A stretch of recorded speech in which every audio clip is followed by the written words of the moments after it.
Hello guys, welcome back to my channel. இன்றைக்கி நம்ம என்ன சம்மரி பார்க்க போகிறோம் அப்படின்னா, ஹோம்லெஸ் ரெவ்லி ஸ்டோரி.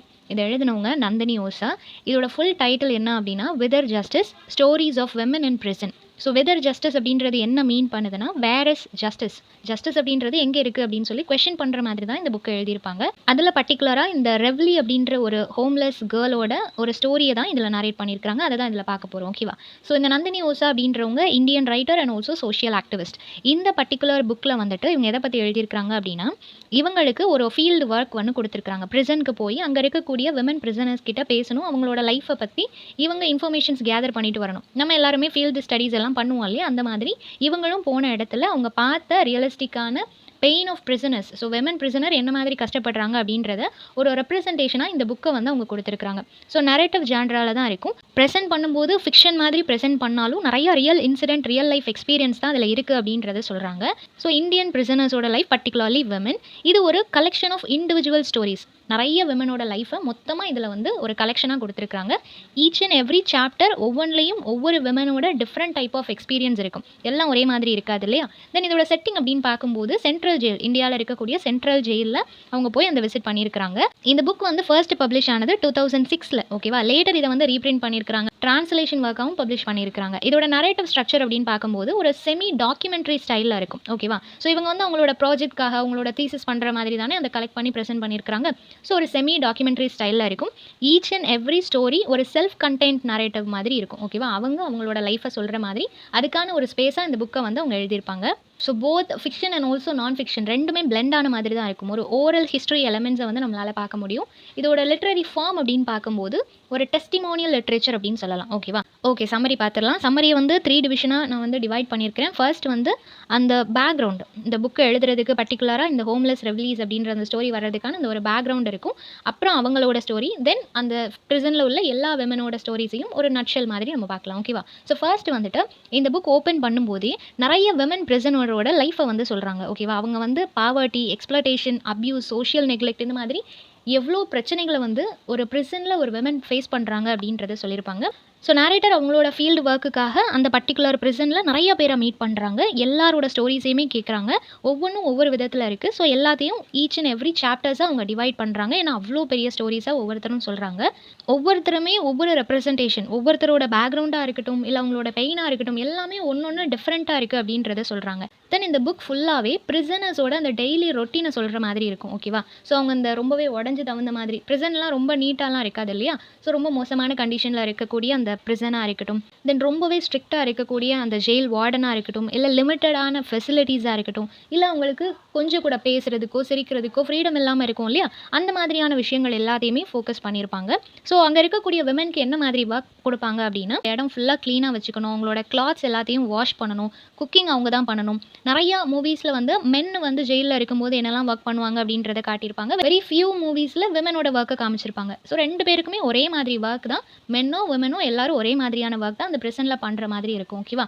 என்ன டிஃபரன்ஸ் அப்படின்னா, இந்த ஜெயிலில் ஒர்க் பண்ணுறவங்களுக்கும் அவங்க பண்ணுற வேலைக்கு ஏதோ ஒரு பேமெண்ட் கொடுப்பாங்க. ஓகே, வெளியே கொடுக்குற அளவுக்கு சாட்டிஸ்ஃபைங்காக இல்லை அப்படின்னாலும் உள்ளே அவங்க வந்து ஒரு பர்டிகுலர் அமௌண்ட் டிசைட் பண்ணியிருப்பாங்க. அந்த அமௌண்ட்டை கொடுப்பாங்க அவங்க வெளியே போகும்போது.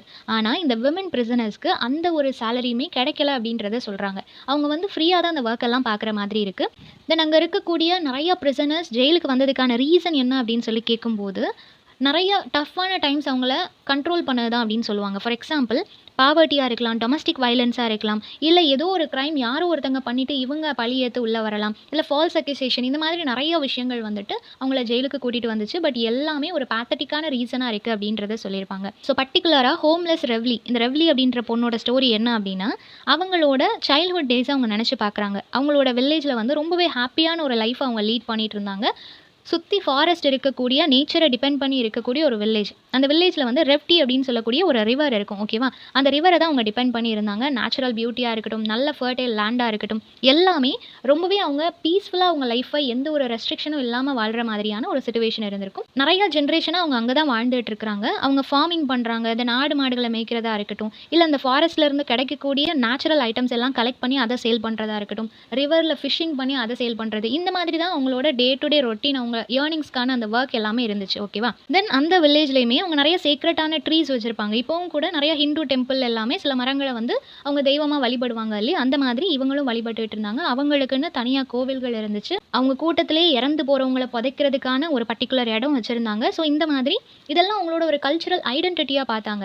சும்மா ஏனோ தானோன்னு அவங்க வாழல. அவங்களுக்குன்னு தேவையான எல்லா வசதிகளையுமே வச்சுட்டு தான் அந்த வில்லேஜ்ல அவங்க பீஸ்ஃபுல்லா வாழ்ந்துட்டு இருந்தாங்க. இப்போ ஒரு டைம்ல என்ன ஆகுது அப்படின்னா, ஒரு டேம் ப்ராஜெக்ட் ஒண்ணு அந்த வில்லேஜுக்குள்ள கொண்டுட்டு அஃபிஷியல்ஸ் எல்லாரும் வராங்க. ஸோ இத கேட்ட உடனே இவங்களுக்கு அவ்ளோ ஷாக்கிங்கா இருக்கு.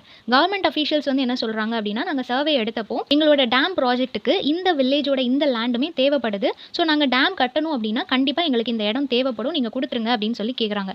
பட் வில்லேஜஸ் எல்லாருமே ப்ரொடெஸ்ட் பண்றாங்க. இது அவங்களோட இடம். காலகாலமா அவங்க இங்க தான் இருக்கிறாங்க. ஸோ குடுக்க முடியாது அப்படின்னு சொல்லி அவங்க ப்ரொடெஸ்ட் பண்றாங்க.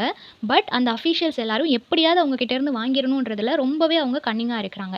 இந்த மக்கள் எவ்ளோ ட்ரை பண்ணி அந்த ப்ராஜெக்ட்ட கேன்சல் பண்ண வச்சிரலாம். டேம் பக்கத்துல வரக்கூடாதுன்னு சொல்லி அவங்க எவ்ளோ நெனச்சாலும், ஹையர் அஃபிஷியல்ஸ் என்ன பண்றாங்க அப்படின்னா, அவங்க கிட்ட வந்து ப்ராமிஸ் பண்றாங்க. நான் வந்து காம்பன்சேஷன் பண்ணிர்றேன். உங்களுக்கு ஜாப் வேணுமா? நியூ ஹவுஸ் வேணுமா? என்ன வேணும்னாலும் நாங்க உங்களுக்கு தந்துர்றோம். இந்த இடத்த மட்டும் எங்களுக்கு குடுத்துருங்க. கவர்மெண்ட்ல இருந்து இத ஆர்டர் போட்டுருக்காங்க. ஸோ கண்டிப்பா நீங்க குடுக்கணும் அப்படின்னு சொன்ன உடனே, இந்த மக்களுக்கும் வேற வழி இல்ல.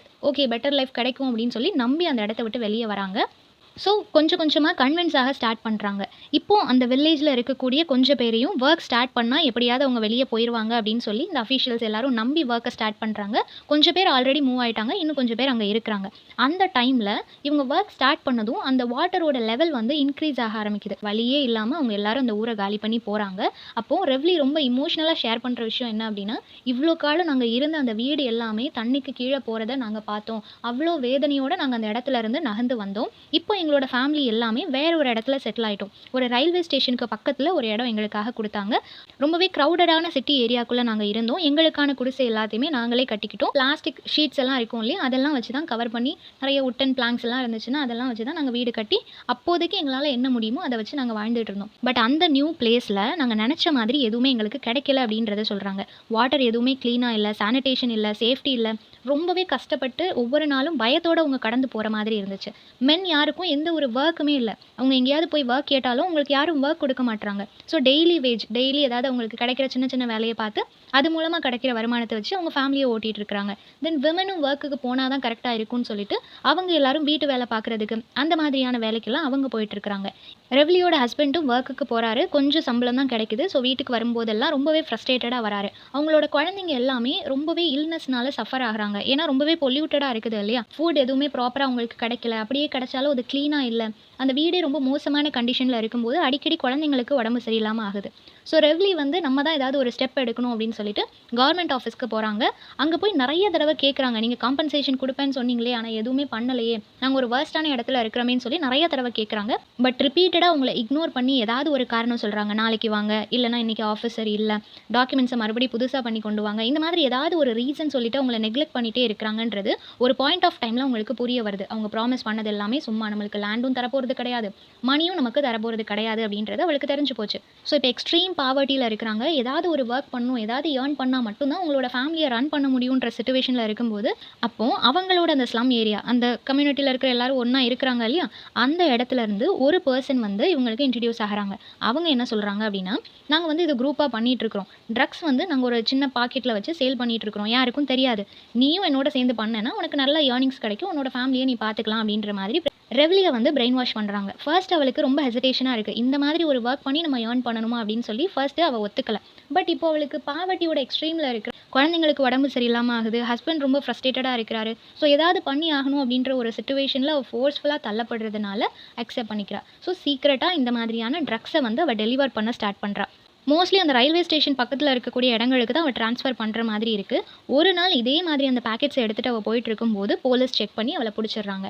ஸோ அவ மேல சார்ஜ் பண்ணிடுறாங்க. அரெஸ்ட் பண்ணி கூட்டிட்டு போறாங்க. அவ வந்து ட்ரக்ஸ வந்து ட்ரான்ஸ்ஃபர் பண்ணியிருக்கிறா அப்படின்றதுனால.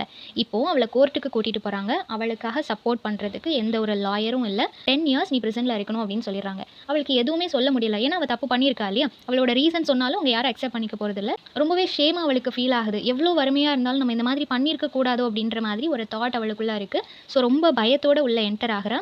இப்போ அவளுக்காக குடுக்கப்பட்ட அந்த இடத்துல வந்து ஆல்ரெடி ரொம்ப வருஷமா இருப்பாங்க இல்லையா? அந்த மாதிரி விமன் பிரிசனர்ஸ் எல்லாருமே இருப்பாங்க. அந்த என்வைரன்மென்ட் வந்து இவளுக்கு ரொம்பவே சஃபகேட்டிங்கா இருக்கு. அவ வீட்ல இருக்கும்போது, ஒரு வொர்ஸ்ட்டான இடத்துல இருக்கும்போதும், அவளோட ஹஸ்பண்ட் இருந்தாரு, அவளோட குழந்தைங்க இருந்தாங்க.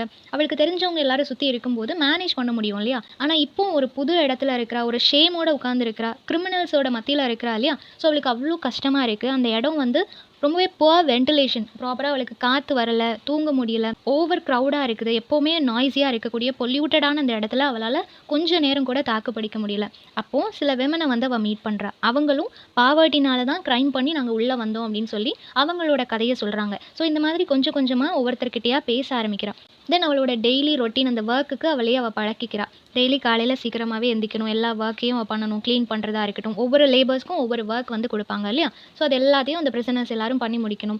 தென் அந்த பிரிசன்ல அவளுக்கு குடுக்கக்கூடிய அந்த சாப்பாடுமே ரொம்ப லிமிட்டடா இருக்கு. ரொம்ப வாட்டரியா, அன்ஹைஜீனிக்கா, ரொம்ப மோசமான கண்டிஷன்ல தான் அவ சாப்பிடுற மாதிரி இருக்கு. ஸோ அடிக்கடி அவளுக்கு ஃபீவர், காஃப், ஸ்கின் டிசீஸ் இந்த மாதிரி நெறைய விஷயங்கள் அவளுக்கு அடிக்கடி வந்துட்டே இருக்கு. அத கியூர் பண்றதுக்குலாம் யாருமே வரமாட்டாங்க. ஏன் அப்டின்னா, மெடிக்கல் அட்டென்ஷன் வேணும் அப்டின்னாலுமே, ரொம்ப அவங்க சீரியஸா இருந்தா வேணா அவங்க டாக்டர கூப்பிடுவாங்க, செக் பண்ணுவாங்களே தவிர, சின்ன சின்ன பிரச்சனைக்காகலாம் டாக்டர கூப்பிட மாட்டாங்க. அவங்களே அங்கேயே சால்வ் பண்ணிக்கிட்டா தான் உண்டு. தென் அங்க இருக்கக்கூடிய ஃபீமேல் கார்ட்ஸ் இருப்பாங்க இல்லையா? அந்த வார்டன் எல்லாம் இருப்பாங்க இல்லையா? அவங்களுமே அந்த பிரிசனர்ஸ ரொம்ப ஹார்ஷா ட்ரீட் பண்ணுவாங்க. வெர்பல் அப்யூஸ் நெறைய மோசமான வார்த்தைகள சொல்லி அவங்கள திட்டுறது, த்ரெட்டன் பண்றது இந்த மாதிரியான விஷயங்கள் எல்லாம் அங்க நடக்கும். யாருமே கொஸ்டின் ரைஸ் பண்ண முடியாது. தென் ரெவ்லி வந்து மோஸ்ட் ஆஃப் த நைட் அழுதுட்டே இருப்பாங்க. நைட் எல்லாம் ஓவர் திங்க் பண்ணிட்டே இருப்பாங்க. அவங்களோட குழந்தைங்கள நெனச்சு. அவங்க ப்ராப்பரா சாப்பிடுறாங்களா? நல்ல இடத்துல இருக்கிறாங்களா? இந்த மாதிரியான தாட்ஸ் அவங்களுக்கு வந்து போயிட்டே இருக்கும். யாருமே அவங்களோட ஃபேமிலில இருந்து அவங்கள வந்து இதுவரைக்கும் பார்க்கவே இல்ல. ஏன் அப்டின்னா, டிராவல் பண்ணி வர்றதுக்கு நெறையவே செலவாகும். அது மட்டும் இல்லாம டைம் கன்சியூம் பண்ணும் இல்லையா? அந்த டைம்ல அவர் ஏதாவது வேலைக்கு போனா தான் அவங்களோட குழந்தைங்களுக்கு ஏதாவது அவர் வந்து சாப்பிடுறதுக்கு குடுக்க முடியும். அந்த மாதிரி கண்டிஷன்ல இருக்கிறதுனால, யாருமே அவள வந்து பார்க்கறதில்ல. தென் அங்க இருக்கக்கூடிய ஃபெஸ்டிவல் சீசன் எல்லாம் அந்த பிரிசனுக்குள்ள வரும்போது, இப்போ இண்டிபெண்டன்ஸ் டே, ரிபப்ளிக் டே எல்லாம் பிரிசன்லயும் செலிப்ரேட் பண்ணுவாங்க இல்லையா? அந்த மாதிரி வரும்போதெல்லாம் அவளோட அந்த சைல்ட்ஹுட் டேஸ அவ நெனச்சு பார்க்குறா. வில்லேஜ்ல எவ்ளோ ஃப்ரீடமோட ஹேப்பியா இருந்தாங்க இல்லையா? அந்த லைஃப்ப நெனச்சு அவளுக்கு ரொம்பவே பெயின்ஃபுல்லா ஃபீல் ஆகுது. ஸோ அந்த டேல வந்து அவங்க ஃபேமிலியா சேர்ந்து செலிப்ரேட் பண்ணுவாங்க.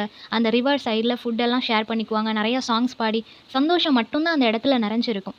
ஸோ 2 தடவ அவளோட குடும்பத்த அவ இழந்தத நெனச்சு பார்க்குறா. ஒரு தடவ அந்த டேம் கட்ட போறேன் அப்படின்னு சொல்லிட்டு, அந்த வில்லேஜ காலி பண்ண சொல்லும்போது, இன்னொரு தடவ அவள இம்ப்ரிசன் பண்ணும்போது அவளோட ஃபேமிலிய விட்டு அவ பிரிஞ்சு வந்துட்டா. ஸோ 2 தடவ என்னோட குடும்பத்த நான் இழந்திருக்கிறேன் அப்படின்னு சொல்றா. ஸோ அவளோட அந்த டீப் சாரோஃபுல்லான அந்த மொமெண்ட்ட வந்து அவ ஷேர் பண்ணிட்டே இருக்கிறா.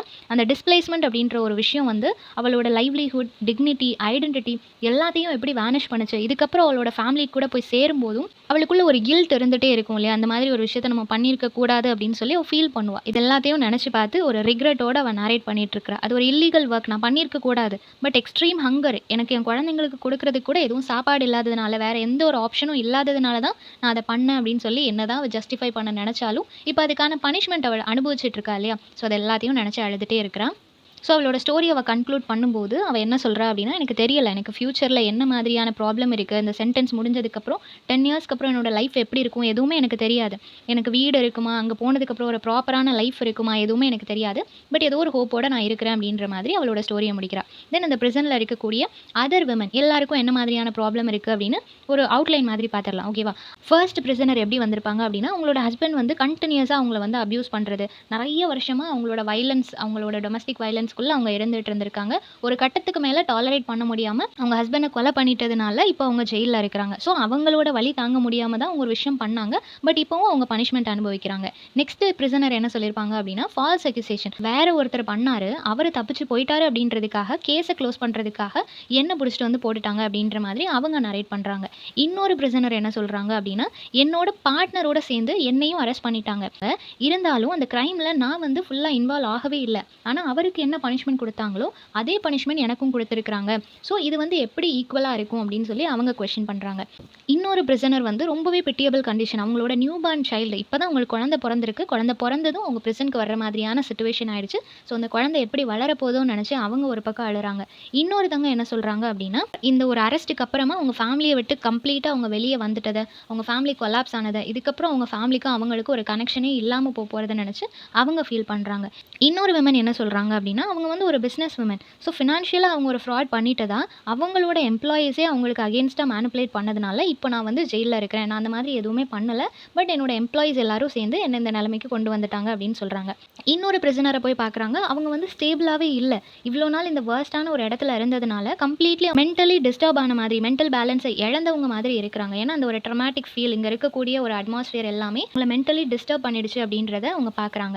தென் அங்க இருக்கக்கூடிய சில பிரிசனர்ஸ் என்ன பண்றாங்க அப்படின்னா, ரொம்ப வருஷம் நம்ம இங்க தான் இருக்க போறோம் அப்படின்றதுனால, அங்க இருக்கக்கூடிய மத்த பிரிசனர்ஸோட ஒரு ஹெல்தியான ரிலேஷன்ஷிப் ஸ்டார்ட் பண்றாங்க. ஒன் டூ ஒன் அவங்க இமோஷனல் சப்போர்ட்டுக்காக ஒரு குரூப்பா அவங்க ஒண்ணா சேர்ந்து இருக்கிறாங்க. சில பேர் அங்கேயே சூசைட் பண்ணிக்கிறதா இருக்கட்டும், இல்ல யாரோடையும் சேராம தனியா இருக்கிறதா இருக்கட்டும், அவங்க மனசுக்குள்ள ஒரு கில்ட், ஃபியர், ஷேம் இதெல்லாம் இருக்கும் இல்லையா? அதெல்லாம் டெய்லி அவங்கள கொன்னுட்டு இருக்கும். ஸோ இந்த மாதிரி ஈச் அண்ட் எவ்ரி விமன் ஒரு சஃபரிங்கோட கண்டிப்பா அவங்க ஏதோ ஒரு பெயினோட தான் அங்க உள்ள இருந்துட்டு இருப்பாங்க இல்லையா? ஸோ இந்த புக்ல ஹைலைட் பண்ற விஷயம் என்ன அப்படின்னா, அவங்க கிரைம் பண்ணியிருந்தாலுமே அதுக்கு பின்னாடி ஒரு பேத்தட்டிக்கான ஸ்டோரி இருக்கு. அத யாருமே கேட்க போறதில்ல இல்லையா? ஸோ அந்த பெயின் அவங்களுக்குள்ள இருந்தாலும், இன்னும் நம்பிக்கையோட, அந்த ஸ்ட்ரென்த்தோட அவங்க வந்து ஒரு ரெசிலியன்ஸ் அதுதான் அவங்க கிட்ட ரொம்பவே ஹைலைட் பண்ணி சொல்லக்கூடிய ஒரு விஷயம். அங்க இருக்கக்கூடிய எல்லா விமன் பிரிசனருமே மென்டலி, பிசிக்கலி ரொம்ப ஸ்ட்ராங்கா இருக்காங்க அப்படின்றத சொல்றாங்க. எவ்வளோ பெயின் அண்ட் சாரோ அவங்களுக்குள்ள இருந்தாலும், நம்பிக்கையோட அவங்க ஒரு பெட்டர் ஃபியூச்சருக்காக வெயிட் பண்ணிட்டு இருக்காங்க அப்படின்றத சொல்லி முடிக்கிறாங்க. ஸோ இந்த சம்மரி எல்லாருக்கும் புரிஞ்சிருக்கும்னு நினைக்கிறேன். நெக்ஸ்ட் என்ன டாபிக்ல வீடியோ போடலாம்னு சொல்லி கமெண்ட் பண்ணுங்க. தேங்க் யூ ஃபார் வாட்சிங்.